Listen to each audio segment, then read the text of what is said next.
All right, everybody. Good afternoon. And on a pretty bad day, I do bring some good news to the table here. I do have some positive news. I do have some good things to say. And they may be the only good things that I have to say this week, but they are good things nevertheless. And we have to be appreciative of that because there's a lot of things right now that are not good. After a game like that, you're not supposed to have good things to say, but we got this. So John Boyle with the tweet. Mike Macdonald is just having his Monday press conference. I think it just wrapped up, and he gave us the updates that we've been waiting for. He gave us the information that we were sitting on. On Geno Smith's knee injury from Mike Macdonald, we're fortunate, and there are a lot of positive, optimistic signs from tests. Calls Smith a beast and said he was here working out this morning. Optimistic he'll practice this week and be able to play. So, through it all, it looks like Geno Smith made it out okay.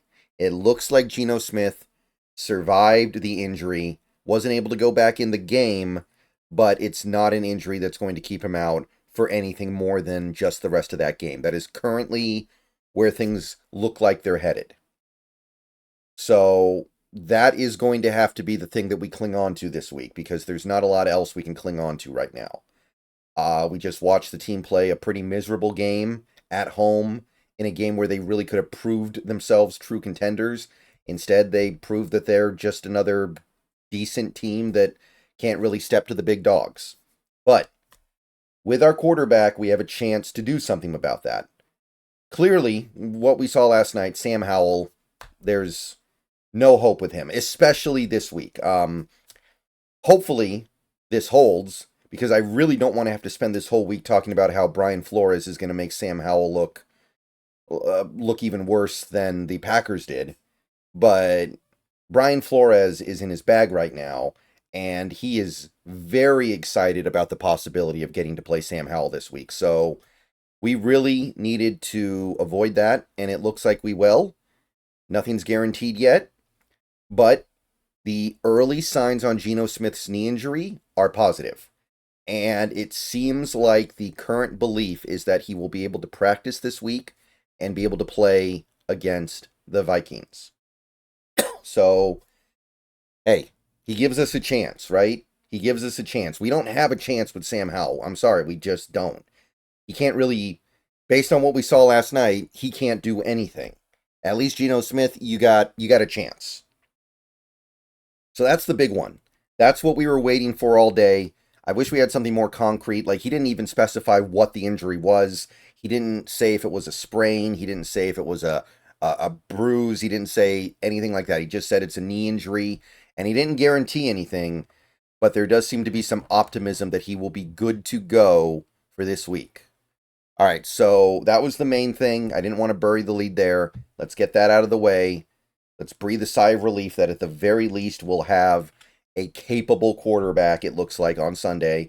Hopefully he's actually close enough to 100% to play his game. Because if he goes out there but he's not himself against that Brian Flores defense, that could be bad too. That could be not much better. Because, like I said, man, Brian Flores is, as an opposing quarterback right now, dealing with him is about the least amount of fun that you can have. We also got a pretty decent update from Dugar on Ken Walker. He had a good workout today, and he feels good. They don't know yet. They're not going to really be able to say much until Wednesday, but it sounds like Ken Walker is making progress. Sounds like Ken Walker's got a chance of being able to play this week. Maybe it doesn't really matter that much, but I feel like it does. I feel like there's this higher level of potential with Ken Walker out there, even if there's a lower floor. Like, Zach Charbonnet certainly has a little bit of a higher floor as a running back, but I do think he has a much lower ceiling. I think that if you give Ken Walker some of these 10 to 15-yard runs that Charbonnet is getting, Ken Walker is going to turn that into like a 50-yard run a pretty decent percentage of the time. So I want Ken Walker out there for as much as he can. And we also know we can survive without him. He's not going to be the reason why we lose a game necessarily, but I want him out there. So this is definitely positive sign. That's the other big one. Really, we came out of that game yesterday without a ton going on injury-wise other than the Geno thing. The only other thing to really note would be this, also from Dugar. Oluwatimi is day-to-day with the quad/knee issue, so that's really hard to get a beat on, whether or not he's going to be okay and able to play tomorrow or the next day. That's just kind of like we're going to take it one day day at a time, and we're not going to know until we know. So we don't really have a lot of clarity there. And I know Jalen Sundell looked passable on Sunday, but again, I'm not sitting here and believing that Jalen Sundell's better than Oluwatimi. If he is, then why has he been on the bench this whole time? Why did he need Oluwatimi to get hurt to actually go out there? You have to assume a certain level of competency from this coaching staff, I would think. So that's all we got right now. I wish I had something a little more solid, but what I am going to give you right now is some belief that we'll at least have a competent quarterback under center on Sunday. That's the best that I can do. So, yeah, I bumped the Pro Football Focus video to about 6. So that's going to be uploaded in a little less than 2 hours from the upload of this video. So keep an eye out for that. But, yeah, that's really about it. Who else got hurt yesterday for the Seahawks? There didn't seem like there was a lot else to worry about. I don't think that Mafe got explicitly hurt. I know he didn't play that much, so I am going to keep an eye on things this week with him, but they didn't, like, call out a specific injury for Mafe. They didn't say, like, oh, he left the game with this and didn't come back in. So that may have been just, like, load management, which I'm all for. I'm all for. Especially because you just got Nwosu back and you can kind of afford to do it. But we're going to go over this in the Pro Football Focus video later today. Mafe, according to PFF, actually played very well, and he just didn't play that much. So I am wondering if there's something going on there, and I'd be interested to know what it is. But it looks like those are the only updates we're going to get right now. That was Macdonald's presser. So Geno, as good news as you could hope for. It wasn't going to get better than this. He wasn't going to go out there and say, oh, Geno's totally fine. If we had a game tonight, he could play and everything's good.